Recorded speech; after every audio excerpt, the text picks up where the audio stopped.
tenho 2 filhos, a Carolina e o Bruno.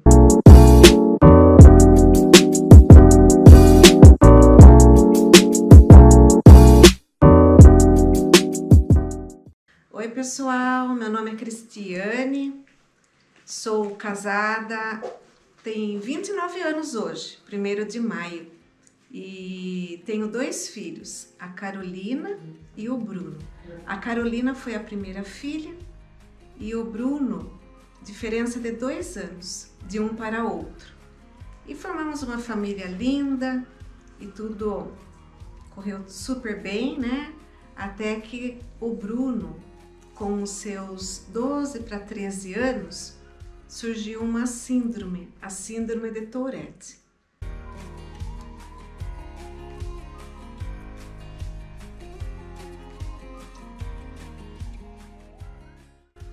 E nesse momento foi tudo muito novo para nós, né? Porque até então a gente não conhecia essa síndrome. E eu, professora, já aposentada há tantos anos, 28 anos de trabalho, nunca dei aula para ninguém, para nenhum aluno que tivesse. Então, para mim também era muito diferente, né? Muito estranho. E no início nós começamos a lidar aquilo, né? Com um tique normal. E só que nós percebemos que ele foi se estendendo. Os meses passaram e continuávamos tiques, né? E na verdade o Bruno ia mudando, né? Mudando. Ele teve assim todos os tipos de tiques e movimentos que vocês possam imaginar. Mas no início eles não eram tão acentuados. E aí a gente começou a procurar médico, né? E assim a caminhada foi longa. Por quê? Porque até descobrir exatamente o que era, teve muito sofrimento, né? E começa bullying, começa um monte de coisas que a gente via que o meu filho passava na escola e a gente não estava sabendo lidar com aquilo. E fomos já direto para São Paulo, né? E o médico de cara, ele já falou o que era. E para nós, assim, a minha pergunta foi a seguinte, né? Como que sara? Qual o remédio? Como que é a cura, né? E o médico falou que não existia cura. Então, assim, foi muito difícil mesmo. Na verdade, a gente procura, né, aceitar, mas o problema quando chega e nos pega de surpresa, parece que a gente fica sem chão. Mas assim, sempre na caminhada, né, eu fui ministra, 4 anos, eu e meu marido fizemos o ECC, então sempre a gente estava e está, né, dentro da igreja e sempre com Deus, caminhando junto da gente e Nossa Senhora. Mas eu acho que o que foi mais difícil nesse tempo todo é não ter as respostas que ele queria. Por quê? Porque nesse momento não foram poucos anos de sofrimento.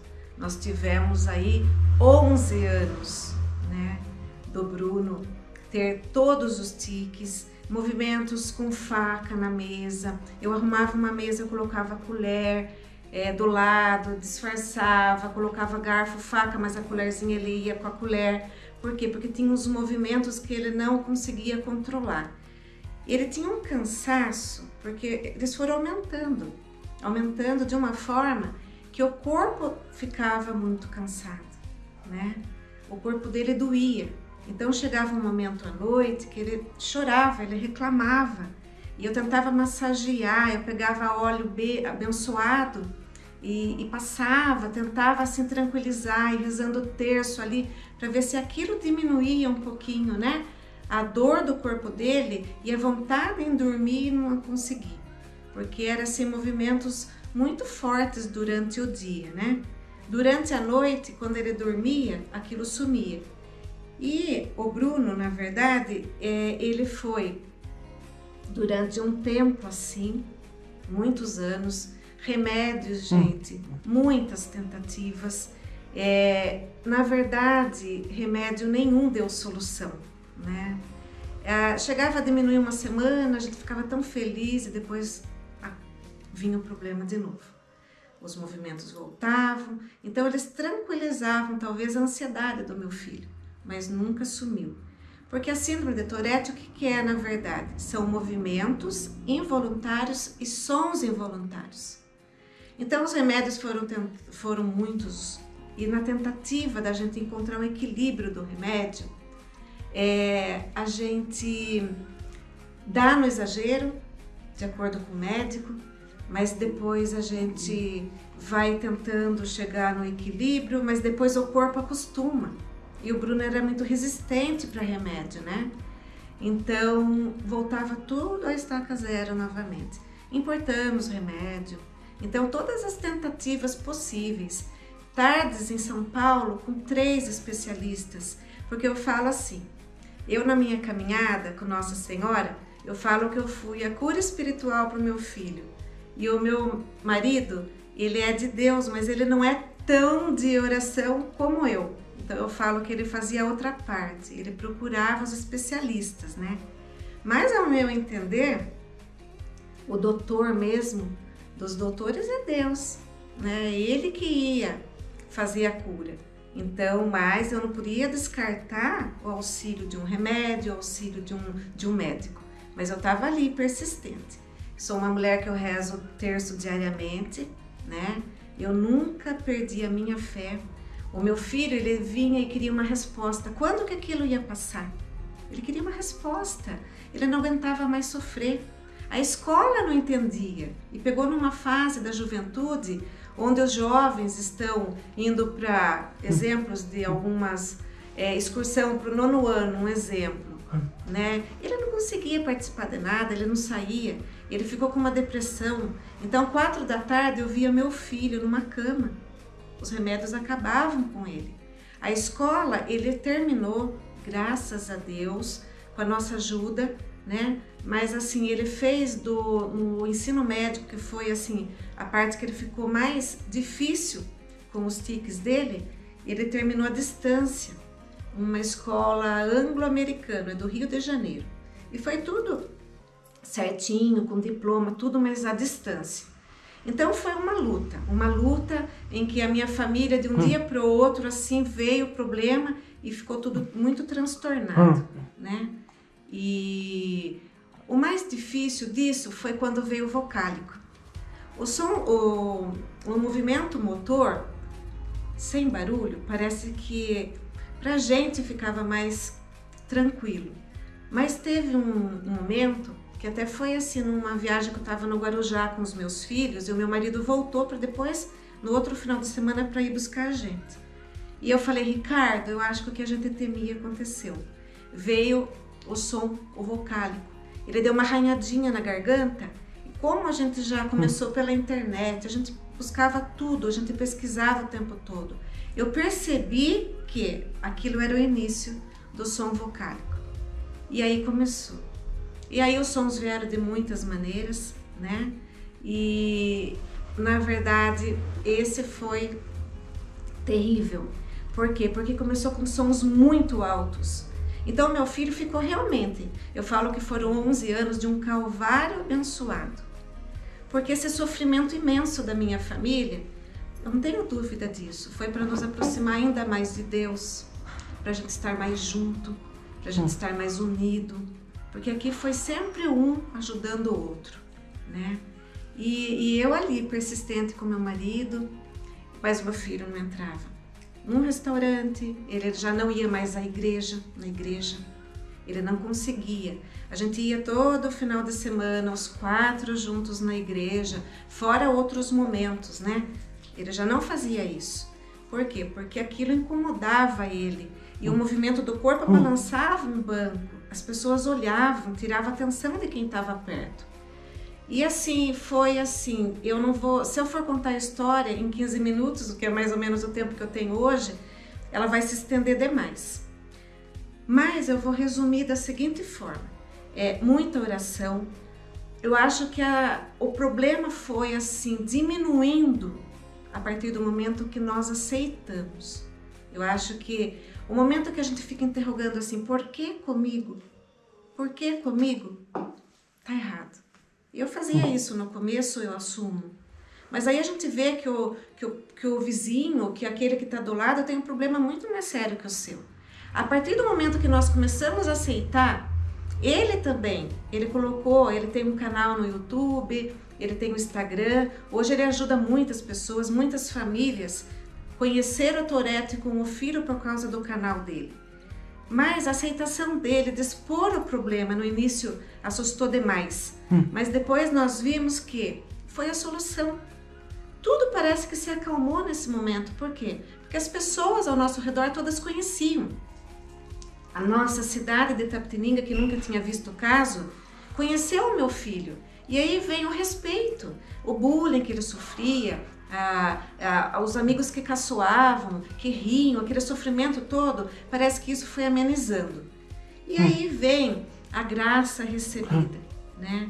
Ele foi operado e foi isso ano retrasado, a gente nunca imaginava colocar o Bruno numa mesa de cirurgia, mas foi decisão dele.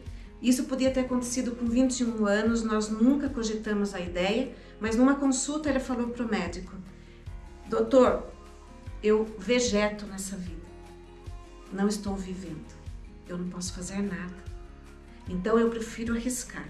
O médico, com todas as letras, falou do risco que ele corria, que ele podia ficar numa cama, como toda cirurgia, como toda anestesia que ele ia tomar, mas ele resolveu encarar.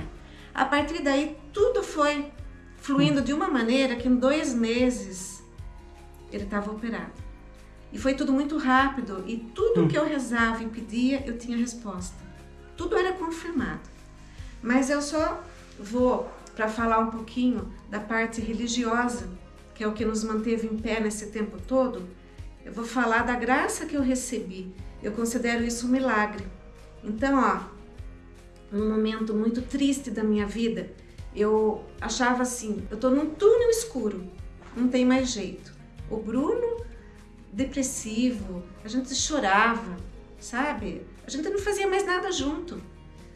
Viagens que a gente ia os 4 de casa, a gente evitava de que forma? A minha filha viajava sozinha, de repente com uma amiga, de repente o Bruno não podia ir, mas a gente não saía os 3 e ele ficar. Isso pra gente era muito difícil. Então, depois eu fazia uma viagem com o Ricardo, daí tinha a Carol de companhia. E isso tudo foi durante todo esse tempo, né? Mas numa tarde eu estava rezando e eu pedia muito firmemente ali, olhando para Nossa Senhora. E eu falei firme com ela, eu falei muito firme e eu queria uma resposta ali naquele momento, né? E eu terminei de rezar o meu terço e tudo foi normal. E eu era ministra na época, eu fui na igreja e estava tendo via sacra dentro da igreja. E durante aquele momento, vinha fortemente assim no meu ouvido para eu olhar a vela, Durante o cenáculo que eu estava tendo aqui em casa, eu percebi que a vela ela derretia mais rapidamente. Não estava muito normal aquilo, mas para mim passou, né? À noite eu fui dormir e tudo, mas na via sacra veio aquilo, né? E aí eu cheguei em casa e aquilo me emocionou demais, porque a vela ela formou Nossa Senhora. Nossa Senhora, não sei se está dando para vocês olharem bem, tem um lado aqui, ela aparece de perfil, então é Nossa Senhora, aqui tem a Sagrada Família e aqui tem um coração. Então a parafina da vela derreteu e formou isso.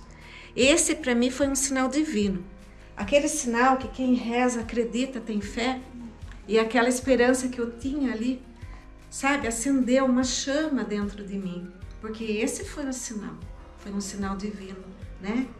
E assim, eu entendi, a minha interpretação foi a seguinte: minha filha, você não está sozinha, vocês não estão sozinhos, a sua família está comigo. E aqui está. Eu, Nossa Senhora, amo sua família, né? E a partir daí, gente, teve outros que o tempo é curto, eu não vou poder falar. Se a Eliana depois me permitir, eu vou falar das outras graças que eu recebi e que tudo foi com permissão dela, né, e de Jesus. Mas aqui também numa das minhas orações, rezando o terço, sempre o terço, graças a Deus, né?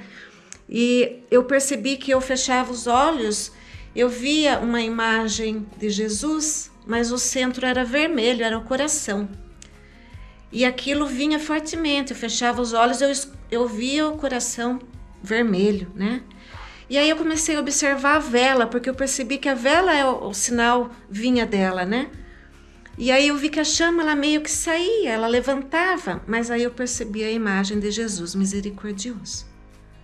Então, assim, é muito nítido, não sei se aí tá dando para ver, mas é muito nítido, né?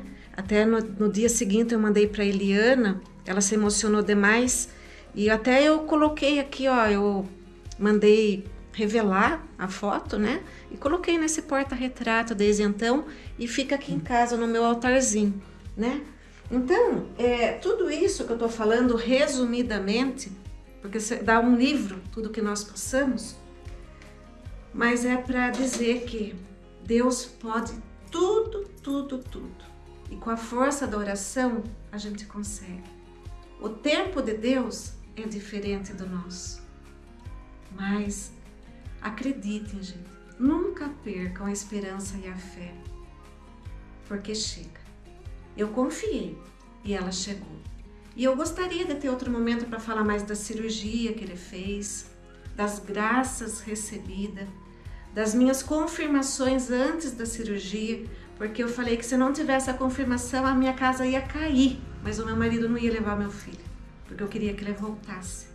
E ele voltou. E assim, como eu falei, é muita história para pouco tempo, né?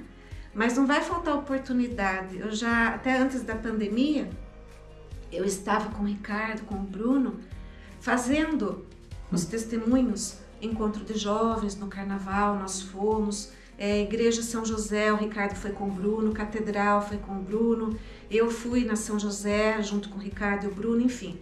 Só que a pandemia veio e nós paramos. E a Eliana teve essa brilhante ideia, né, de dar continuidade nos testemunhos para que as pessoas, nesse momento tão difícil que a gente está vivendo de pandemia, tão triste, é uma nuvem tão negra, tem dia que a gente acorda e se a gente não tiver oração, não tiver Deus, a gente não consegue seguir, que o testemunho é para dar essa esperança, essa fé. E é isso, gente. Deus pode tudo, tudo, tudo. E pela força da oração, a gente vence. Um beijo no coração de vocês. Acreditem que sou uma mãe que eu venci pela oração. Pela oração. Tivemos, sim, bons profissionais, bons médicos, mas se não fosse Deus e Nossa Senhora, o meu filho hoje não estaria tão bem. E eu quero dar continuidade para falar. Hoje ele trabalha, está fazendo a faculdade à distância, né? Ele tá morando, porque era o sonho dele, tá morando sozinho, tá cuidando da casa dele, pertinho da gente, mas enfim, eu morria de medo de faltar com meu marido e eu não deixar o meu filho grande, né? Independente. A minha filha já seguiu. Mas ele não, ele era o nosso compromisso, era a nossa, a gente não podia, né? Era uma coisa que vinha assim dentro do meu coração e do meu marido. Era a nossa missão aqui. E a gente venceu. A gente venceu, eu sou muito grata mesmo. E assim, depois da pandemia, se Deus quiser, quem ainda não ouviu o testemunho do Bruno, a gente ainda vai continuar. É uma caminhada, é uma missão nossa, né? Que eu falo que eu vou agradecer eternamente, o resto da minha vida, pela graça recebida do meu filho, né? E hoje ele tá praticamente sem nenhum barulho, tiques nem existe. Teve namorada, ele que tá gravando, ele fez um barulhinho ali, né? Porque a gente fala, ele... Mas assim, eu quero ainda mostrar um vídeo dele, gente, em momentos, se a Eliana me permitir, do que o Bruno era e do que o Bruno é hoje. Mas é isso, um beijão no coração, eu amo falar e quando eu falo de Deus e Nossa Senhora da Igreja, eu me entusiasmo, né? Um beijo no coração e fiquem com Deus. Louvado seja o nosso Senhor Jesus Cristo, para sempre seja louvado. Salve Maria.